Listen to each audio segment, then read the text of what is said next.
Welcome back to Cerebrella. I'm your narrator, and every episode here takes a piece of history most people have never heard and tells it properly, the way it actually happened. No shortcuts, no myths, just the story as the evidence tells it. Get comfortable, because today's story is a strange one. Let's begin. Imagine this. You are about to have a tooth pulled in the year 1840. There is no numbing gel, no injection, no gas mask waiting to send you into a gentle sleep. The dentist ties you to the chair, sometimes literally, because what comes next will make you thrash. Someone hands you a leather strap to bite down on, and then the pliers go in. This was surgery before anesthesia. Amputations were performed, while the patient screamed and fought and had to be held down by 3 or 4 strong men. Surgeons were judged not by their gentleness, but by their speed. The fastest surgeon in London could take a leg off in under 2 minutes, because 2 minutes was about as much agony as a human body could survive without dying of shock. Then, in the span of about 6 years, in the towns and cities of New England, a handful of men discovered something that would end all of that suffering. They found a way to make the body forget pain entirely. Today we call it anesthesia, and it is one of the greatest gifts medicine has ever given the human race. But here is the part they don't teach you in school. The men who discovered it destroyed each other over who deserved the credit.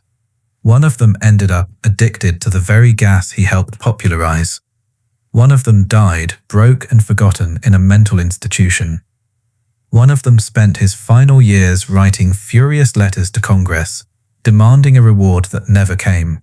And one of them may have simply been standing in the right place at the right time and let the others take the fall. This is the story of anesthesia and the men who gave the world freedom from pain and lost everything in the process. The party trick. Our story does not begin in a hospital. It begins at a party. In the early 1800s, a compound called nitrous oxide had been known to chemists for decades. An English scientist named Humphrey Davy had experimented with it back in the 1790s and noticed something strange. When he inhaled it, it made him laugh uncontrollably and feel almost no pain, even when he had a raging toothache. Davy wrote in his notes that the gas might be useful during surgical operations.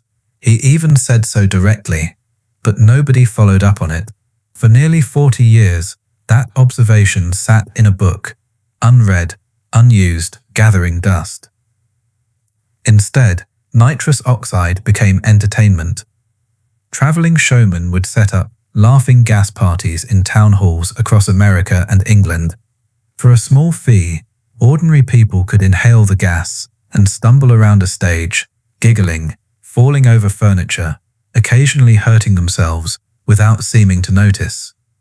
It was popular. It was silly. Nobody thought of it as medicine. One of the men who attended these shows was a dentist from Hartford, Connecticut, named Horace Wells. Wells was 30 years old in December of 1844 when a traveling gas showman named Gardner Colton came through Hartford. Wells attended the demonstration along with his wife.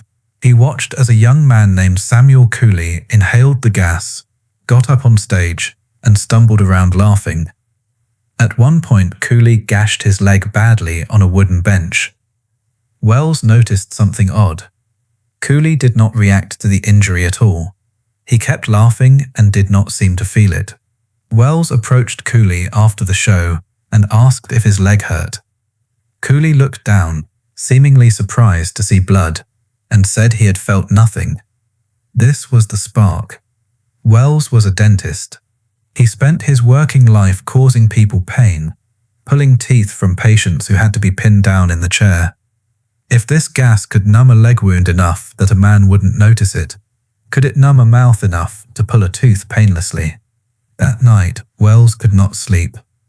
The next day, he arranged an experiment on himself. He had a fellow dentist, John Riggs, extract one of his own molars while he inhaled nitrous oxide from a bag. When Wells woke from the gas, The tooth was already out, sitting in a dish. He had felt almost nothing. He reportedly said, "A new era in tooth pulling." Wells began using nitrous oxide in his practice immediately, with real success. He treated dozens of patients over the following weeks, with barely any pain reported. He believed he had found something historic, and he wanted the world to know. The demonstration that failed. Wells had a former business partner and student, a younger dentist named William Morton, who had studied under him in Boston. Morton was ambitious, restless, and constantly chasing money-making schemes. When Wells wrote to him about the nitrous oxide discovery, Morton was intrigued and arranged for Wells to demonstrate the technique to the medical students at Harvard's Massachusetts General Hospital in January of 1845. This was the moment that should have made Horace Wells famous. Instead, it nearly destroyed him. Wells was invited to extract a tooth from a patient in front of a room full of Harvard medical students and faculty, using nitrous oxide. It was a public test. If it worked, his discovery would be validated by the most respected medical institution in the country. It did not go well. Whether the dose of gas was too small, or the bag was removed too early, or the patient was simply anxious, the man cried out in pain during the extraction. The students in the gallery laughed and jeered. Someone reportedly shouted that it was a humbug. Wells was humiliated in front of the very audience whose approval he needed most. He left Boston in disgrace, and for a time he gave up on dentistry altogether. It's worth pausing here, because this single failed demonstration changed the entire trajectory of medical history. Had it succeeded, Horace Wells would likely be remembered today as the sole father of anesthesia. Instead, the door was left wide open for someone else to step through. That someone was William Morton. Morton's experiment. After watching Wells's public failure, Morton did not give up on the idea of painless surgery. If anything, it convinced him there was money and fame in solving the problem properly, but he shifted his attention away from nitrous oxide and toward a different substance, ether. Ether was already well known to chemists and had, like nitrous oxide, been used recreationally at so-called ether frolics, where young men would inhale the vapor for a cheap high. Morton began consulting with a Boston chemist and physician named Charles Jackson, who suggested that pure sulfuric ether might work better than nitrous oxide for producing unconsciousness during surgery. Morton experimented on animals first. Then, in September of 1846, he tested it on himself, inhaling ether until he passed out in his own office, then coming to and finding himself unharmed. Confident it was safe, he began using it on dental patients. On September 30th, 1846, Morton successfully extracted a tooth from a patient named Eben Frost using ether, with no pain reported at all. Word spread quickly, and Morton was invited to repeat Wells's earlier attempt, this time at the very same Massachusetts General Hospital, in front of the very same skeptical Harvard surgeons. The date was October 16th, 1846. The operating theatre is still preserved today and is known as the Ether Dome.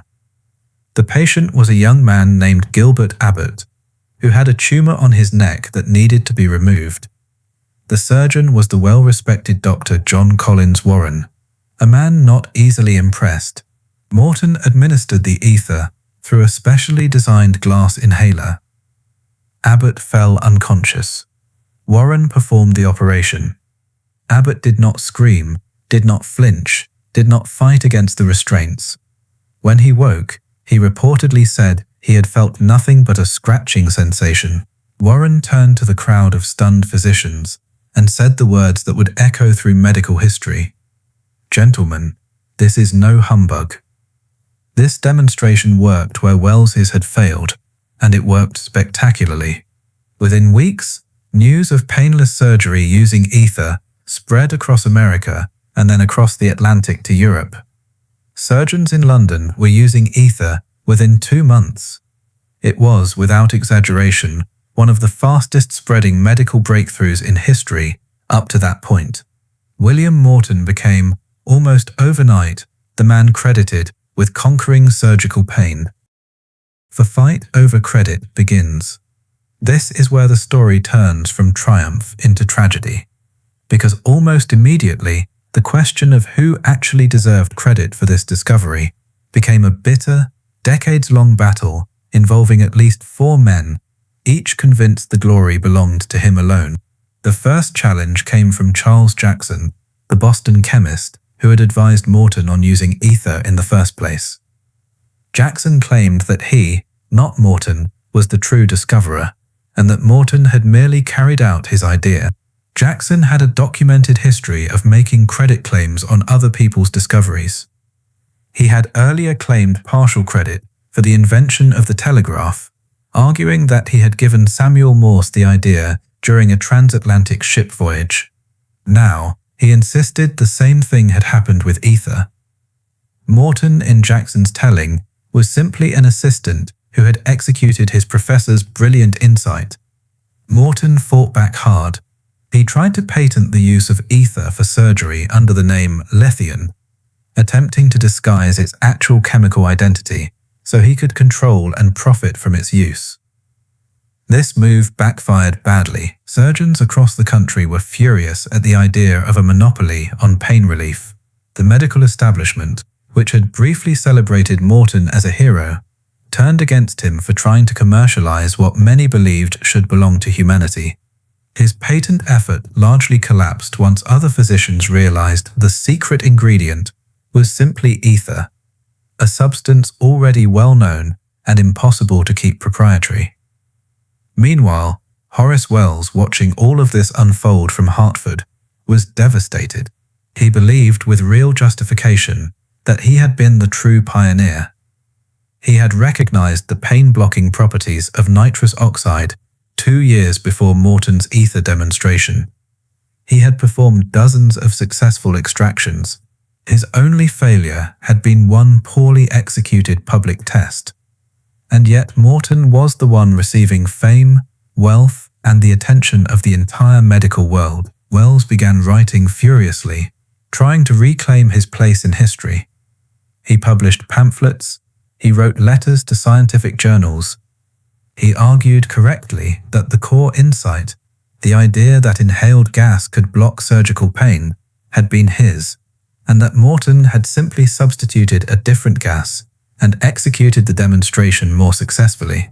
And then there was a fourth man almost entirely written out of popular memory, Crawford Long, a country doctor in rural Georgia. The Forgotten First. Crawford Long has one of the most remarkable and least known claims in this entire saga, because the evidence strongly suggests he actually used ether for surgery before any of the others. He simply never told anyone. Long was a physician practicing in the small town of Jefferson, Georgia. Like the men in New England, he had witnessed ether frolics among local young people who inhaled the vapor for recreation. Long noticed that people who fell during these episodes did not seem to feel the resulting bruises. On March 30th, 1842, more than 4 years before Morton's famous public demonstration, Long administered ether to a patient named James Venable and removed a tumor from his neck. The patient reportedly felt no pain during the operation. Long went on to use ether in several more surgeries over the following years, including amputations, always with success. But Long did not publish his findings. He was a rural doctor with a small practice, isolated from the major medical institutions and journals of Boston and Philadelphia. He apparently didn't grasp the historic magnitude of what he had done, or perhaps he simply lacked the ambition or platform to publicize it. It wasn't until 1849, 3 years after Morton's famous demonstration had already made international headlines, that Long finally published an account of his earlier work, trying to establish his claim to priority. By then it was too late. The world had already decided that ether anesthesia began in the ether dome at Massachusetts General Hospital in October 1846. Long's earlier, quieter breakthrough in rural Georgia became a historical footnote, a yes-but addition to the main narrative rather than its centerpiece. Today, Crawford Long is honored with a statue in the United States Capitol, and March 30th is recognized in some medical circles as Doctor's Day, in reference to his first operation, but in the broader public imagination, almost nobody knows his name, while Morton's remains attached to the popular version of the story. 4 men, 1 discovery, no winner. So by the late 1840s, there were essentially 4 men, Wells, Morton, Jackson, and Long, each with a legitimate claim to some piece of the anesthesia discovery, and each locked into permanent conflict with the others over who deserved sole credit, and more urgently, who deserved the financial reward that was assumed to be coming. Congress was petitioned repeatedly to award a national prize, sometimes discussed as being worth $100,000, an enormous sum at the time, to whichever man was recognized as the true discoverer of anesthesia. This dangling reward turned what should have been a moment of shared scientific triumph into a decades-long campaign of accusation, counter-accusation, and character assassination. Morton spent years and much of his own fortune lobbying Congress and publishing material attacking Jackson's and Wells's claims. Jackson spent years doing the same in reverse, trying to discredit Morton. Each man wrote pamphlets. Each man collected testimonials from friendly physicians. Each man accused the others of dishonesty, plagiarism, and fraud. No prize was ever awarded. Congress never resolved the dispute, largely because the claims were genuinely tangled and because none of the men were willing to compromise or share credit. The unraveling of Horace Wells. Of all 4 men, Horace Wells's story ends the most tragically. And it's worth slowing down here because it says something important about what obsession with recognition can do to a person. After his public humiliation at Harvard, and after watching Morton receive the credit he believed was rightfully his, Wells became increasingly desperate and unstable. He continued experimenting with various gases, in part to try to prove his priority claim, and in part, historians believe, because he had developed a genuine dependency on inhaling them. He began experimenting heavily with chloroform, a newer anesthetic gas that had been introduced in Europe, and by most accounts, he became addicted to inhaling it recreationally, separate from any medical use. In January of 1848, while in the grip of this dependency, Wells was arrested in New York City after throwing sulfuric acid at 2 women on the street, apparently while under the influence of chloroform and in a state of drug-induced confusion. He was taken to the Tombs, New York's notorious city jail. While in his cell, in a moment of horrifying clarity, or perhaps continued drug-induced despair, historical accounts describe Wells inhaling chloroform to dull himself, and then ending his own life using a razor. He was 33 years old. He died believing he had been robbed of the recognition he deserved, and in many ways he had been. Just weeks before his death, the American Dental Association had actually passed a resolution recognizing him as the discoverer of anesthesia. He never lived to see it fully take hold. It would take decades more before the wider medical establishment began to more broadly credit him, alongside Morton.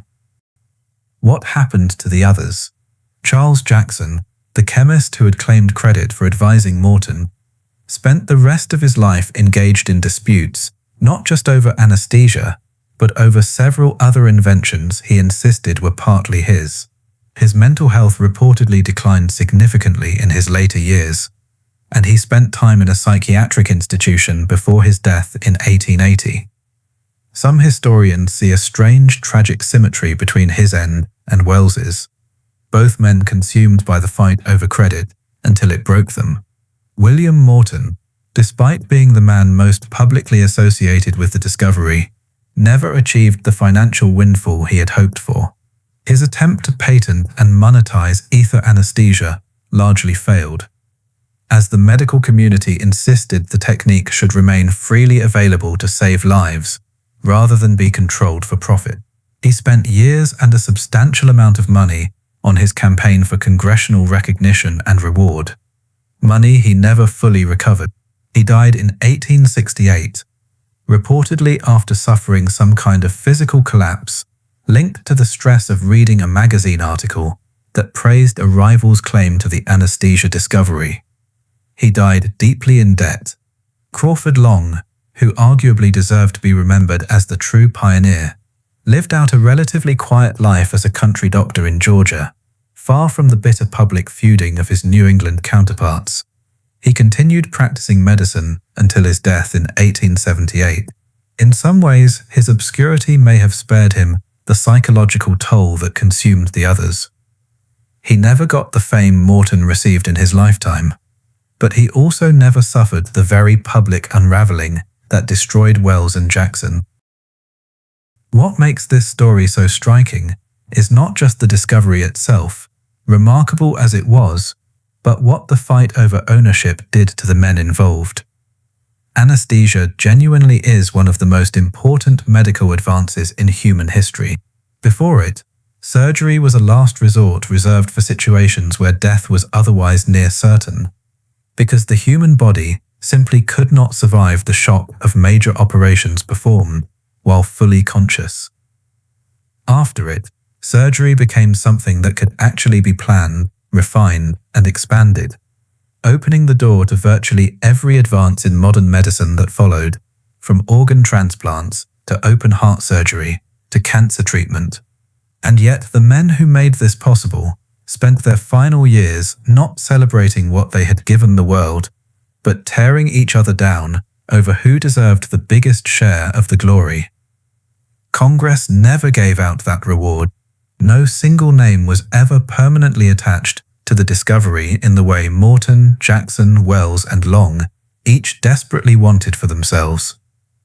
Today, if you ask most people who discovered anesthesia, you'll get blank stares, or maybe a vague mention of ether. The truth is that no one person discovered it. It was closer to something that was in the air, quite literally, waiting for someone to notice what a room full of laughing party guests had been demonstrating for decades.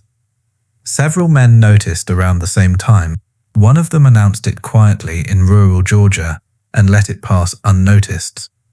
Another built a public spectacle in a Boston lecture hall and became briefly famous, then died in debt.